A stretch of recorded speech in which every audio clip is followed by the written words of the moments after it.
In this guide, I'm going to show you how to fix Raid Shadow Legends promo code invalid fix. This is Aiden from JustBoz, and before we get into this guide, make sure to like the video and subscribe to the channel with all notifications on. It really does help with the channel, and it lets us know that you want more content like this, so we greatly appreciate it. If at any point throughout this guide you did have any questions, just ask them down in the comment section below, and we can help you out further. I'm going to be doing my best to reply to every single comment down there. First things first, make sure that the promo code is entered exactly as it was given, so check for spelling mistakes, extra spaces, or incorrect characters. Not saying that happened, but it's always good to check that first.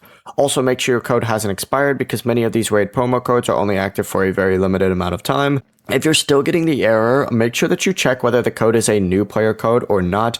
If your account is too old or you've already redeemed another new player code, it may show as invalid. Another possibility is that you already used the code on your account. Promo codes can normally only be redeemed once per account, and if you recently redeemed another code, you're going to have to wait for the promo code cooldown to end as well before trying again. Usually this is about 24 hours. Also, make sure that you're using the code on the correct raid account. If the code still shows as invalid after checking everything, it most likely isn't available for your account anymore. Before you do leave, make sure to like the video and subscribe to the channel with all notifications on. It really does help with the channel, and it lets us know that you want more content like this. We'd greatly appreciate it. And if at any point throughout this guide you did have any questions, just ask them down in the comment section below, and we can help you out further. I'm going to be doing my best to reply to every single comment down there. Peace.